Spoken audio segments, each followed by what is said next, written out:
we had a couple people sitting around saying, we've been doing important work for oaks in this region. Klamath Bird Observatory from a bird conservation standpoint, Lomacatsi Restoration Project from an implementation standpoint, federal partners from a federal lands management standpoint, and we said we can do better together. We can do more landscape level work.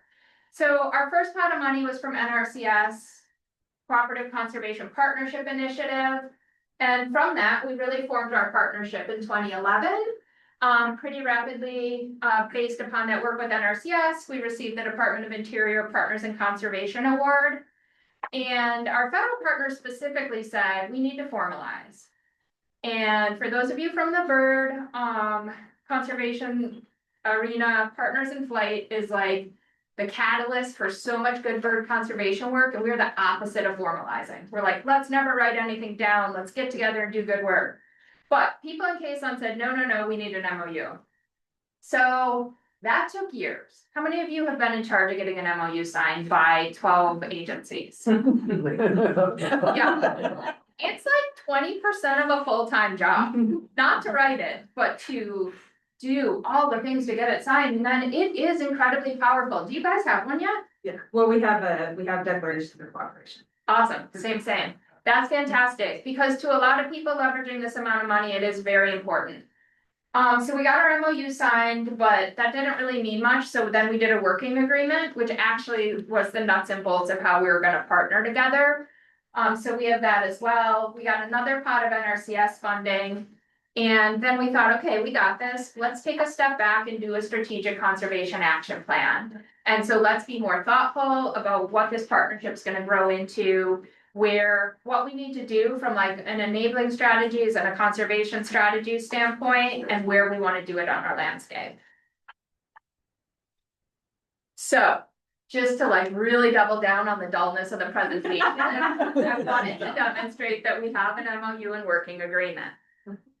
But really, there's so much work that goes into this. We shouldn't brush over the fact that we have these documents supporting our work. We organize ourselves in working groups, and so they come and go.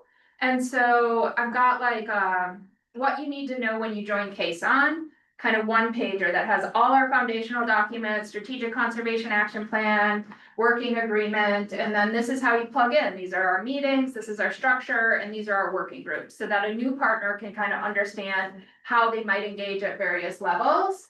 And some of them we finish, which is always nice. You have a working group, you get something done, and then you move on to something else. So those are our current working groups. Again, just kind of talking a little bit about our structure. Our strategic action plan it identifies threats and opportunities, and this is like a core document that you need in order to be competitive, like Lindsay said, for the focused investment partnership grants of OWEB, as well as a lot of other funding sources. One of the things I like to remind the Quezon partners of is that oak restoration is just a really small part of our strategic conservation action plan. There's all these other things that we know that we should be doing that don't currently have our attention from my partnership. So these are the threats that are identified in our strategic action plan. And about half of those are addressed by conservation actions, restoration actions. And the other half require other types of actions and work and legislation to think about having impacts on those threats. But today, because the bulk of what Quezon is doing is restoration actions, I'm going to focus on those. But do keep in mind our strategic conservation action plan is broader than that. So one of the things that was a limiting factor for us when we were strategic action planning was that we didn't know where our oaks were. And so we did our best attempt. We put our best people on it. I mean, this was 5 times as much work as the MOU. And still, we're like, nobody's happy with it. But it is the best that we have. It is our oak mapping. And so in our strategic action plan, we mapped 4 different what we refer to as oak targets. In Southern Oregon and Northern California, our gradient includes both oak savanna as well as oak chaparral, and then oak woodland and oak conifer. And so that gradient of those 4 oak targets has different threats as well as different opportunities. So we mapped those 4 different habitat types, and these maps are largely available and they are being used. We did our strategic action planning by sub-basin, and so we have roughly 70 sub-basins, and so our strategic action plan identifies different opportunity areas for each of those sub-basins, and I'll get to in a second how we prioritize where we work. But we wanted to make sure that that mapping was available to all the partners. I think one of the challenges that we have is an amazing network of conservation partnerships right locally where Quezon is. And so we don't want to be reinventing the wheel. So even though Quezon is much bigger than the Rogue Basin, the Rogue Basin has an interactive platform that 80% of our partners are already using. So we're like, all right, we'll just put our broader map in the Rogue Basin All Lands Restoration Explorer. It's particularly well utilized by our federal and state partners, which is important to us, just in order to get people to the tools and the things that we have available. And so the maps are available here.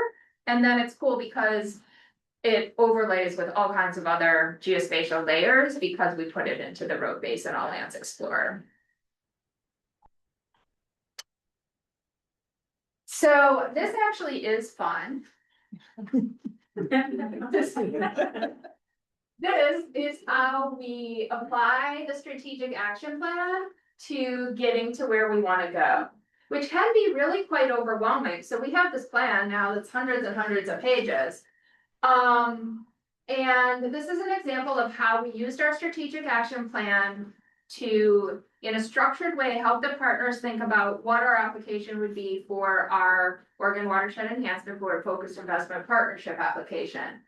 So we thought about our targets that were applicable to the funding source. The funding source is restoration actions. The targets that are going to most specifically be positively impacted by reducing fire exclusion and conifer encroachment were oak woodland and oak conifer. And so we looked at opportunities by sub-basin. Where are there a lot of those target habitats? And then specifically, what's the land ownership of those target habitats? In our area, we have like a checkerboard of BLM and private. And so to achieve our oak restoration goals across the landscape, we often want both of those partners involved, sometimes the Forest Service as well. And so we looked at those opportunities, we looked at our strategies, both for how to get the work done, how to do the work, and identified a priority area to get us to our outcomes. Kind of fun? Thank you. So we have our Upper Rogue Oak Initiative, and one of the things I kind of wanted to highlight here, in addition to those MOU signatories that were at the bottom of the initial Quezon slide, we brought in a lot of additional partners. And so we want to make sure that we have our steering committee dealing with the back end stuff, the governments, having our quarterly meetings, kind of setting the direction at Quezon, but then bringing in all the right partners for whichever those sub-basins we're working in, because the steering committee absolutely does not reflect the robust partnership that we have.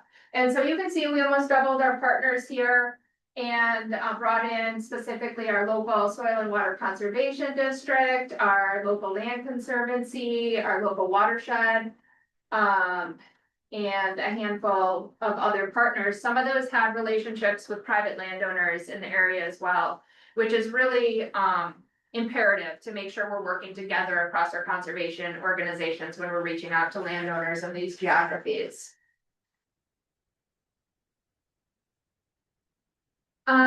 We've had tribal engagement throughout Quezon, especially when we did our strategic action plan. We worked with the Intertribal Ecosystem Restoration Partnership, which is a component of our local restoration implementer, Lomakatsi Restoration Project. And so through that leadership of Bomakatsi and ITER, we were able to make sure that our tribal partners are represented in our strategic action plan. But how we were gonna step that down to our first implementation project was largely undefined in our strategic action plan. So our Upper Rogue Oak initiative is our first initiative that came out from our strategic action plan. And one of the big components that we received funding support for was the development of a tribal engagement strategy. And one of the things that has been instrumental for Cason in that funding pot is saying, we're gonna do this thing that we need for Upper Rogue Oak initiative, but we're just gonna do it for all of Cason. And so trying not to do things project specific that can bolster the partnership. So how can you take project dollars and build something that you can use across all of your projects? So it took a lot of thinking, a lot of back and forth, and a lot of work again. That's why you get to see the white paper. The white papers represent a lot of work. That's why they're. This is our tribal engagement strategy. It just came out a couple months ago. And we are just really excited to put it on the ground. We worked with we kind of like didn't want to wait either. So we had what we referred to as an interim tribal advisory committee at the initial meeting of the Upper Rogue Oak initiative. Knowing that our engagement strategy wasn't ready, we're like, well, we can't wait 2 years. And so we got our tribal partners involved in the way we always had, while working with those same tribal partners to formalize it and bring in additional tribal partners. And so, let's see. So now this kind of represents the Cason working groups that are working specifically on components of the Upper Rogue Oak initiative. So how do we take that partnership structure and put it on the ground at the project level? And so we have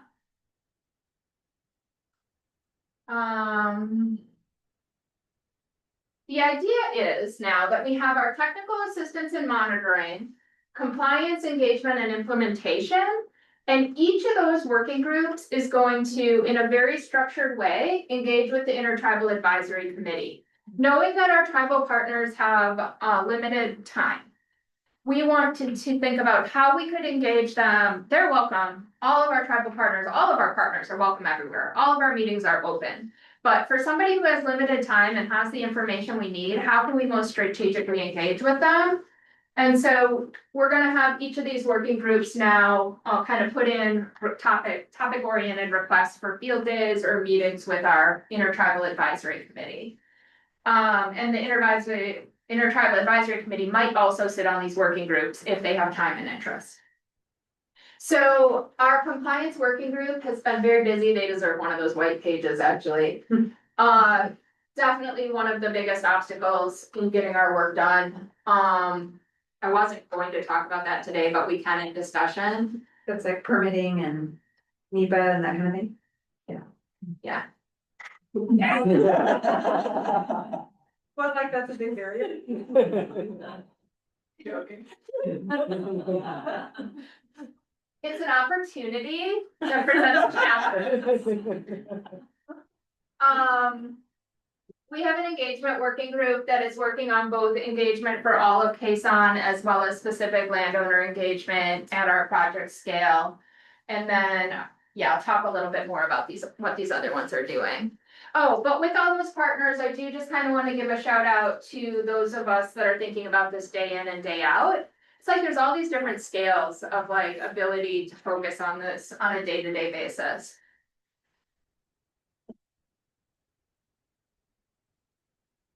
So for the Upper Rogue Oak initiative, one of the first things we did was site selection, and I think this is pretty different from the way that ECOP works. So I'm gonna just kind of walk through it a little bit. In that we picked a sub-basin with no plan within that sub-basin of where those conservation dollars were gonna land. And so our strategic action plan said, go work in the Upper Rogue. We secured the money and then went out and tried to decide where to put it. And so site selection is a big part of that work. We have a really structured site ranking criteria. And so the idea of that is to be fair and equitable. Because when you secure a lot of dollars, again, a lot of people come to the table and there's a lot of enthusiasm. So we have a structured decision making to make sure that we're picking the highest priority areas, but thinking about that from having a landscape scale influence. And then being equitable, especially with our private landowners. And so what we did is we had our maps. We acknowledged that the maps were not going to tell us exactly where to go, and we had the opportunity to work with the BLM national office to do a cool additional overlay of our maps based on fall foliage. And so where we live, we don't have these beautiful big leaf maples. We don't have much that turns orange or yellow besides oaks. And so it was an interesting tool because whatever was orange in this geography in the fall was an oak tree. So we were able to overlay that and have some more kind of better real-time data. And then also one thing that happened is after we secured the funding, we went out and we were having major Douglas fir die-off that happened like this, like in a matter of 5 years. And so in our strategic action plan, it assumes that our Douglas fir are alive and now they're dead. Which had to be like in real time addressed in all the different components of our planning and was part of the site selection as well. So we identified our core areas on BLM land that had the highest priority oak, had a threat of encroachment that was still able to be treated, meaning it was dead or dying, but not so dead it was unsafe to work in. And then from there, we drew these spheres around it for private landowners to reach out to, while at the same time doing outreach events to the entire community from a fire-wise oak restoration standpoint to try to garner enthusiasm from the entire community, but being very specific that there was this structured way that our conservation dollars were gonna land. I emphasize this because it's really important. The worst experiences my partnership has had, you know, trying to implement these types of projects at a large scale is overpromising. Or overpromising just by being not specific enough at those initial meetings. So that's been really successful in this project. We have a lot of private landowners working with us that don't have restoration dollars going to their land that are still using our resources, and we're pointing them to other conservation dollars as well. We're doing a lot of monitoring. I'm gonna get to that later in the presentation. I'm not gonna focus on it now. And then the other thing, I'm so excited to go out in the field with you guys. The materials that came out ahead of time are really exciting. I love when I see project objectives and prescriptions with the field materials. Have you guys seen I'm sure it's coming, wait. Okay, Tribal Advisory Committee. And so we have our tribal engagement strategy. I think one of the things that I'll be transparent about is that we have our tribal engagement strategy for KSUN, but yet all of our partners have their own tribal partnerships and own relationships with our tribal partners. And so we try to just be really transparent about that. We have kind of parallel to our tribal engagement strategy, we have our partners from the Nature Conservancy working with tribal partners specifically at the Table Rocks. And then involving this throughout our field reviews as well. And then similar to the tribal engagement strategy, we're using a lot of these project dollars right now to build products that are applicable to all of KSUN.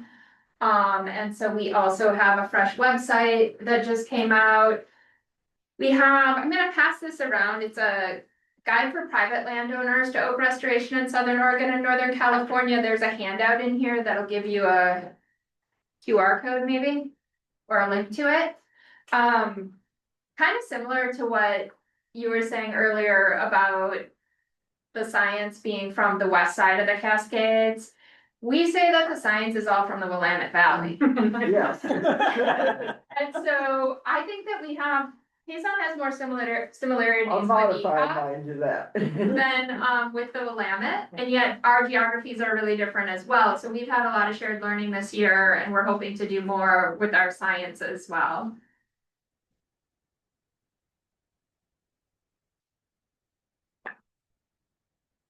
So, The Willamette Valley and Puget Truck. Yeah, Puget Trough. absolutely. So with our work, we're reducing the threats identified in our strategic action plan, increasing climate resilience and supporting biodiversity. But we also have these social and socioeconomic outcomes where we're looking to work with those communities as a whole and workforce development as well, so that we can build that restoration economy.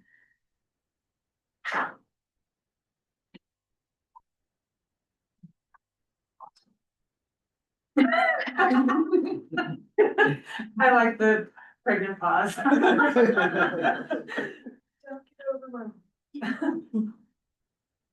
is kind of how we do things. So here are 4 oak targets.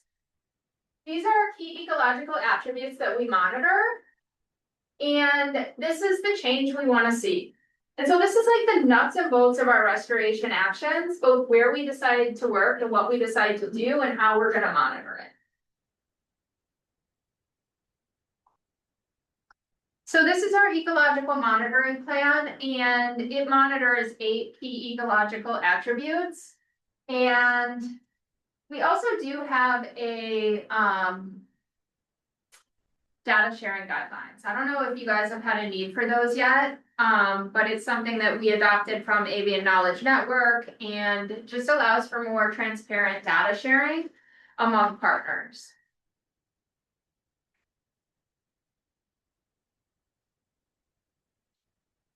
Yep, this is the nuts and bolts of it, Lindsay. So here are our key ecological attributes, the indicator, the metric, whether we're measuring at the stand or landscape scale, and the field protocol. Lindsay had the opportunity to come down. We did a field demonstration day of these protocols. And I guess what I would say is that our monitoring is designed for adaptive management.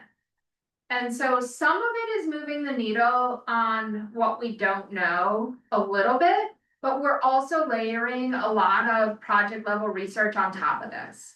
So this is like at the most basic level where we're doing restoration work, we're going out and we're measuring the plant community, we're measuring the legacy trees and how our treatments are affecting those legacy trees. We're measuring the fuel load because one of our goals not only is to, return the desired condition of the oak habitat, but to change the future fire regime.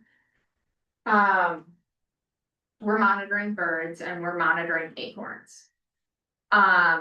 So this is something that can land everywhere we're doing our work. It seems like a lot, but it's relatively cost effective. We're overlapping all of these protocols on the same study design. And so there's going to be a lot of inference that we can do across those metrics. But again, we're also doing more than that. And we're really interested in the physiology work we're going to talk about today. Every time we kind of have a barrier or a question, we go back to our KEAs and we think, is that going to address it? And we're like, this is really important, but it's also just really foundational. But we wanted to have that foundation to build on.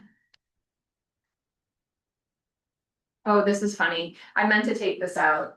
This is what I talked about in my introduction, because I was like, this isn't quite suitable. But here are those 11 most imperiled oak and prairie species. And we're trying to move them across our gradient of knowledge so that we can not only understand what we're doing for oak restoration, but if it's going to actually have a turning point for these tipping point species. This is not foundational. This is the additional research KBO is doing and partners. So this is what I wanted to ask. Have you seen this, the field review design for adaptive management? I've seen it. I don't know that we've shared it out. So this has been a really fun thing that we were able to work on with our local rogue forest partners. And one of the things that we were trying to do is make sure when we have the opportunity for all of us to get our boots on the ground, we're making the most of that time. And so we've really increased the structure of our field days, especially our field days that are, and being thoughtful about what the intent is. So this document has like, what's the intent of your field day? Is it a show and tell for leaders? Is it information sharing for partners? Is it implementation review to get in the weeds and see if our prescriptions are doing what we want them to do? Is it about a science research question? Based upon what your objectives are, this then sets out these various components that you should build into your day. Like whether or not it's important to get landscape skill maps together, whether you need to bring your prescription, whether you need to have your dashboard from your key ecological attributes. This was kind of like one of the things about OWEB, Oregon Watershed Enhancement Board, when you do these focused investment partnerships, they offer you more opportunities that often can be, really help you advance your partnership. And so this was kind of, yeah, they put forth this opportunity. We were able to work with a consultant from Bonneville Environmental, and they met with us maybe 6 times for 2 hours each, and just kind of provided a real structured way for us to think through this, and then they helped us develop the product.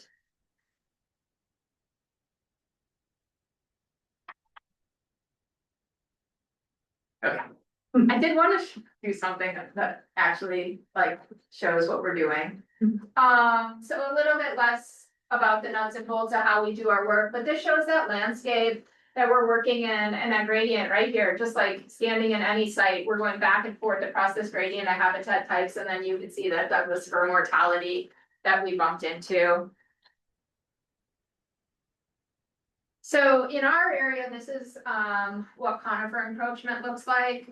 And so I love the graphic. I use ECOP's graphic all the time that shows the pre-settlement to the post-settlement with encroachment. But this aerial view shows our oak trees here. This is a pine that would have been natural to the system, and all of these Douglas firs growing in are because of fire exclusion. This is kind of just looking at that on the edge of an opening, showing those oaks crowded from the back. And then this is what that looks like in a mixed out conifer stand.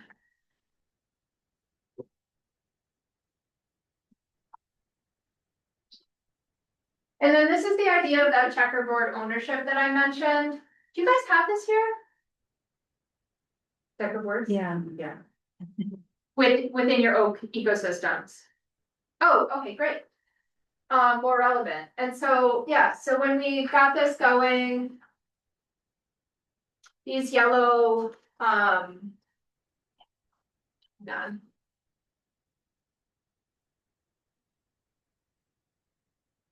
Yeah. These hashed ones are our Bureau of Land Management land. And then the unhashed ones are private.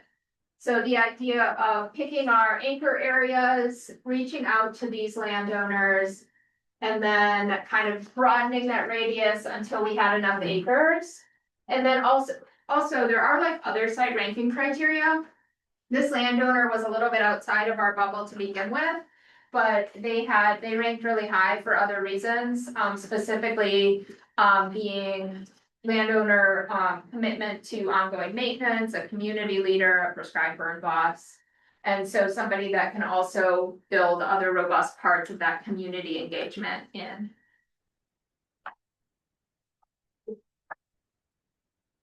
This is the Oak Landowner Guide I passed around.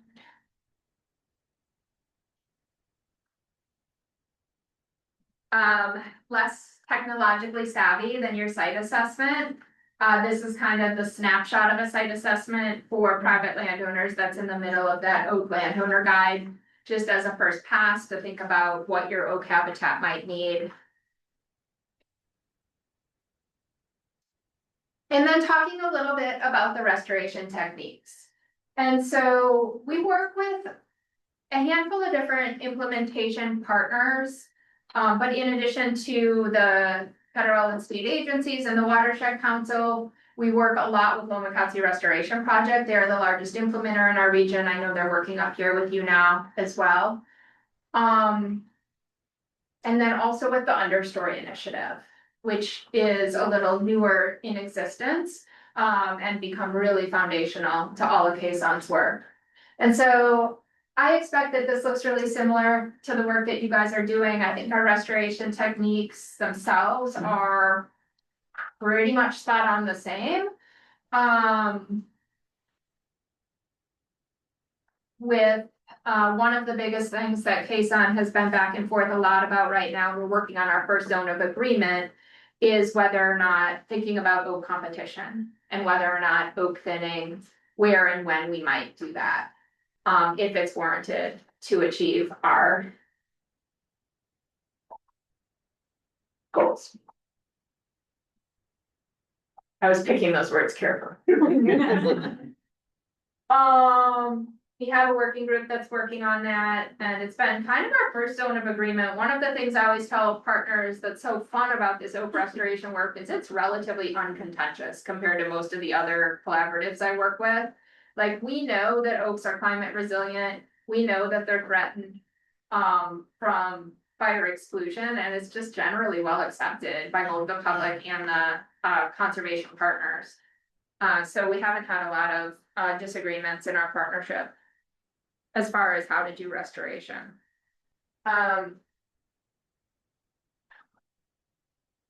So we are working with those same partners to build the restoration economy.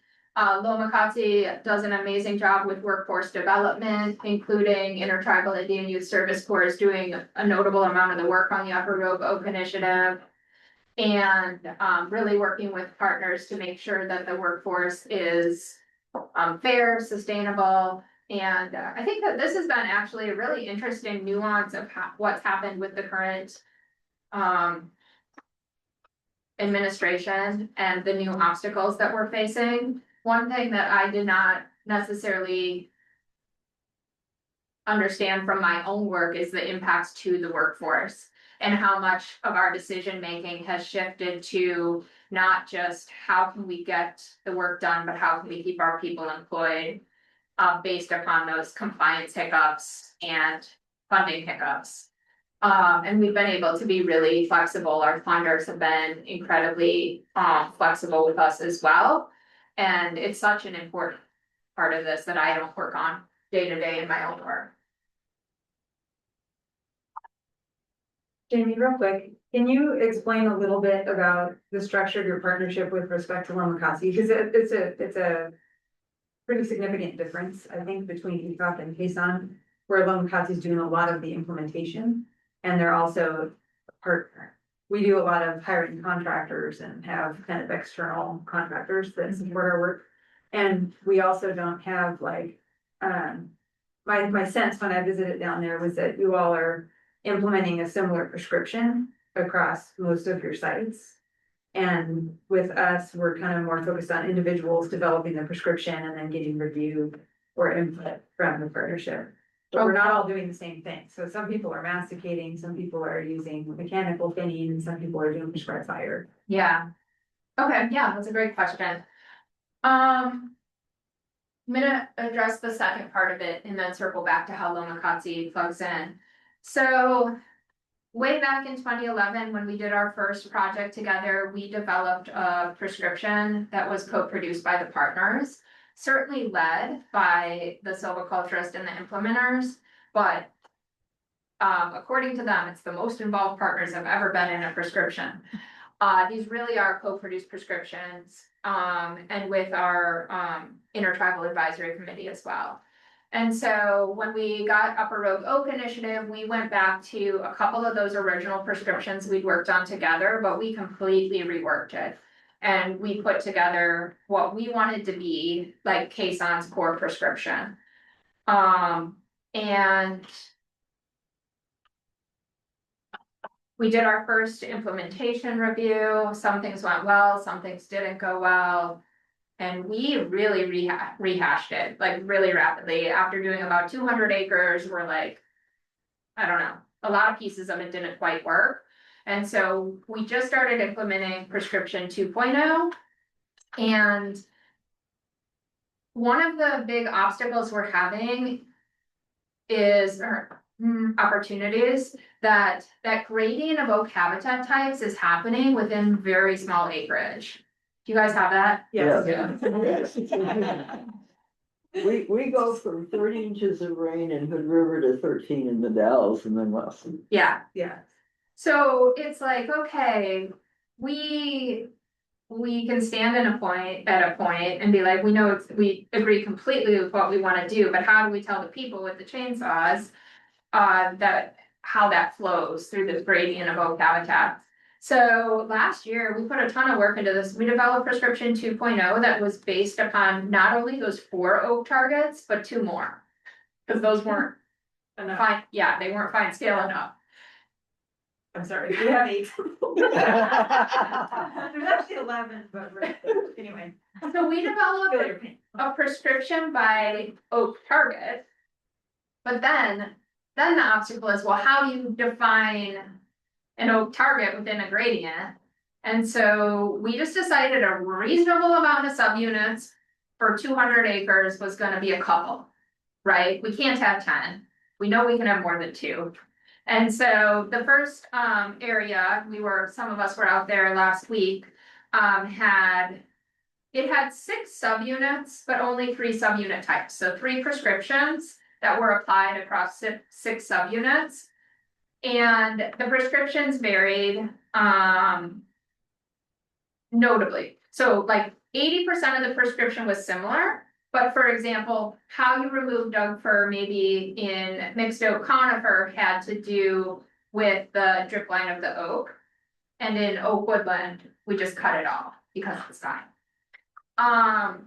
So there were nuances, but there's still like 80% of it was the same for the implementers. But as you cross this gradient, these things change. And so, Lomacotzi Restoration Project did that work. They said it went really well. They found the prescription reasonable to apply. We do know that doing that site layout was labor intensive.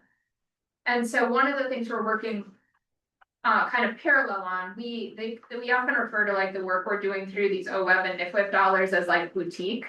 Like they're giving us so many resources as a partnership, which is why we want to make sure these resources are going to be scalable. It's really important to us.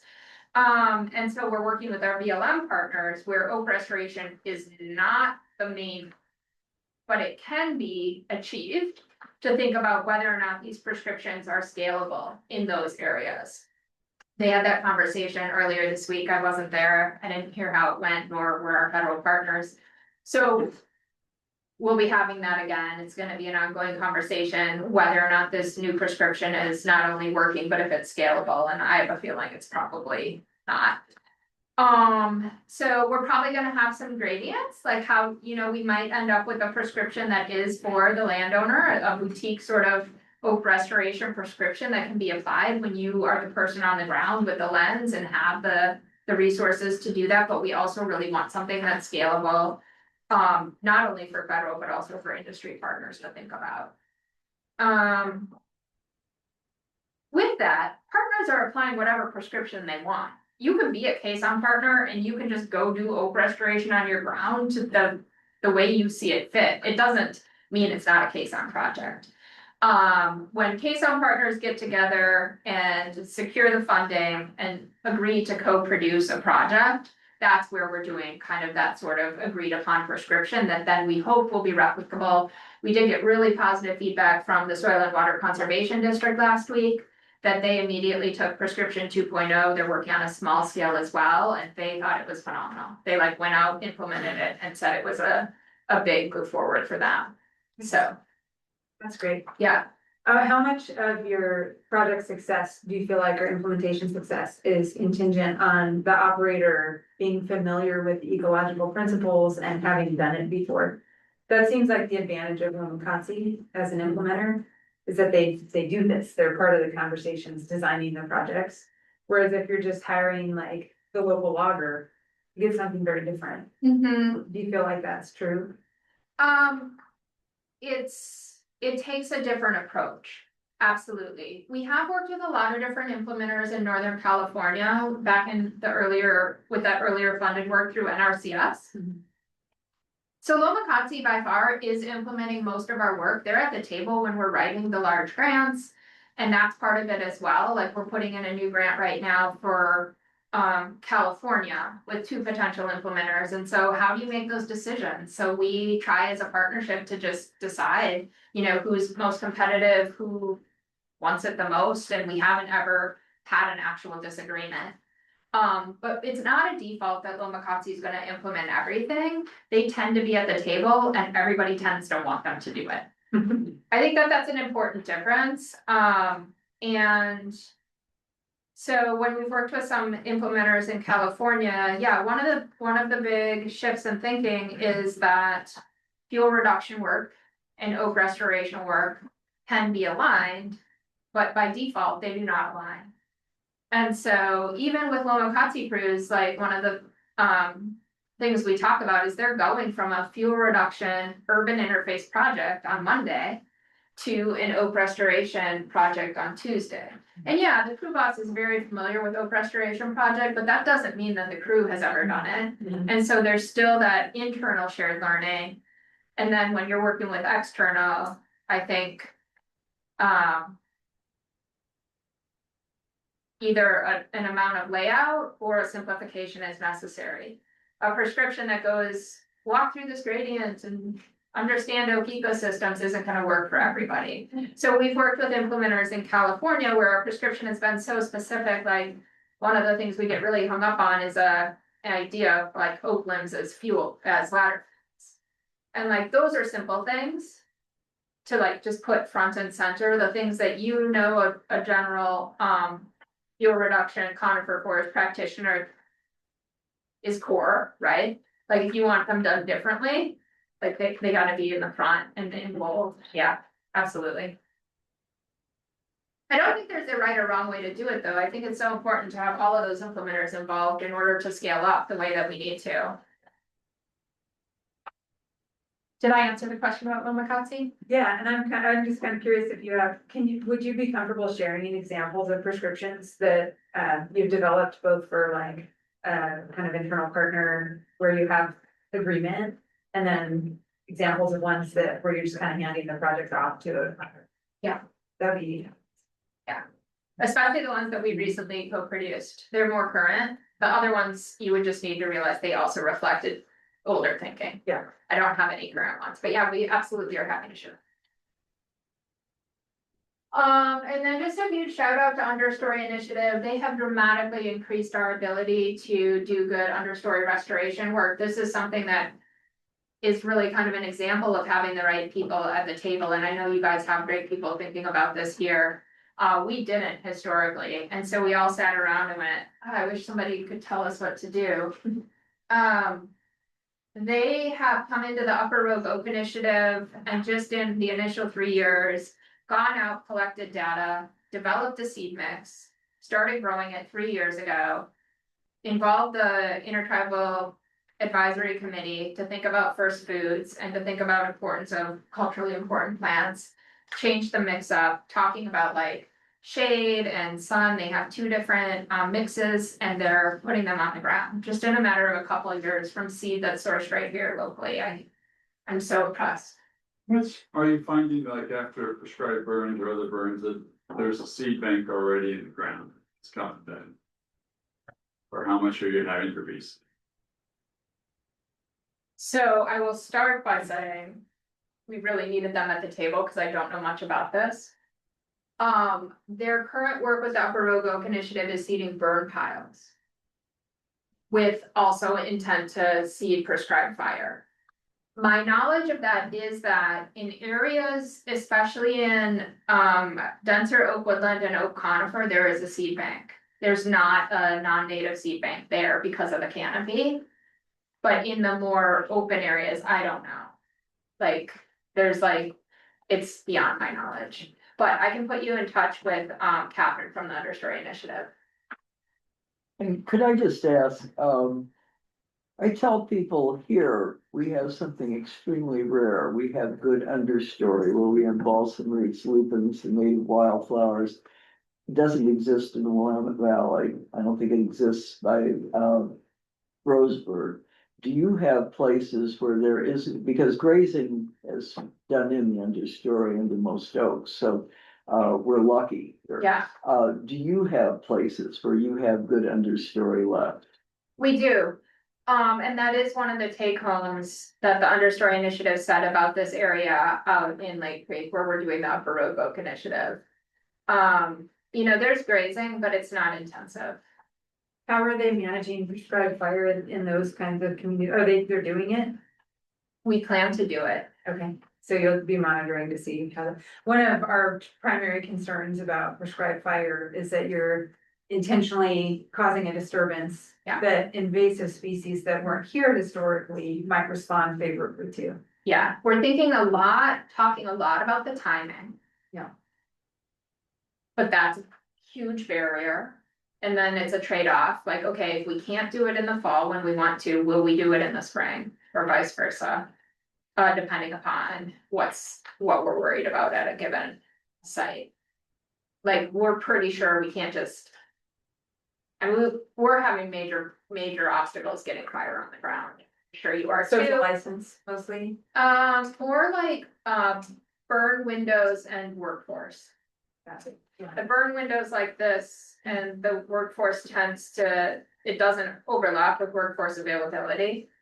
And then, yeah, Are there PBAs developing? yeah, We've, Econi and Columbia Land Trust are both members of the Mount Adams Prescribed Burn Association in southern Washington, southwest Washington. And we each collectively, we did 5 burns this year on Columbia Land Trust land, totaling, I think, 134 acres. nice. And you guys have done several now, 3 now. Those are things I'm just gonna venture to say, neither of us would ever venture alone. But we've had the support from resource stewards who have like technical ability. And they've secured funding to build out this PBA resource. So now there's like tools and equipment, Yeah, like UTVs with sprayers and fire engines and stuff that we have access. And They like bring the crew. it's really powerful. Yeah, like to deploy something similar in Wasco County. They seem suitable. Lots of interest. yeah, absolutely. But that was also really contingent on support from the Washington DNR, and we just haven't started the conversations yet with ODF and with other partners to see if it seems like it's feasible again. So anyway, sorry, No, don't be. tangent. Great.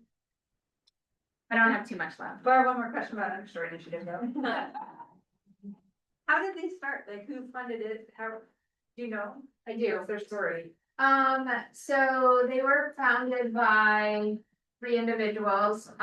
Sean Pride was a staff member on Lomakatsi and involved in Quezon and part of those conversations.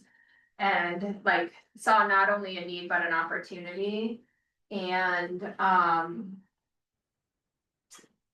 Henry is a local, plant ecologist, and he had been doing consulting work and doing probably this type of work on a smaller scale. And then Sean's wife, Catherine, and so they saw both a need and then had a lot of initial support from Fish and Wildlife Service Partners Program, who's been incredibly supportive of Quezon's work. And so they were able to get some initial support through that, and then they got written into all of Quezon's grants like immediately. They do a lot of other work outside of Quezon as well. They've done amazing work with the Oregon Native Seed Strategy. And so I think need an opportunity, and then they also have a really flexible. They have, when you start something like a nonprofit, you have people that care a lot and are willing to give a lot. And so they had like months where they didn't work, right? They just like would work, and then it's very seasonal for the first few years, but I think they're more stable now. This might be a good time to talk about the connection with the Umpqua partnership too, because Understory Initiative has also expanded up to the Umpqua and is securing things there and doing a lot with the Umpqua, where there's another partnership based on through the landowner guide and other the monitoring protocol and partnered with the Umpqua partnership to kind of align monitoring protocols and to align this landowner guide to double down with some shared resources. You feel like there's a lot of ecological similarities between the Umpqua and the road and, We do. yeah. Yeah, there's a couple differences, but there's a ton of similarities, and so, yeah, that's, yeah, there's a reason why it's good to have a separate oak partnership there, it's like geographically limiting enough. We tried to, Kaysan did work up there initially, and it just wasn't, seamless. And so having a separate partnership with local people made more sense, but we're trying to share a lot of resources, That's great. yeah.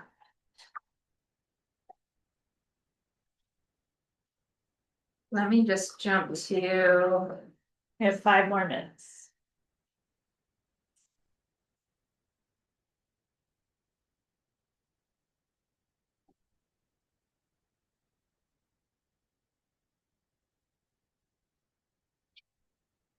do you guys have dead and dying trees here?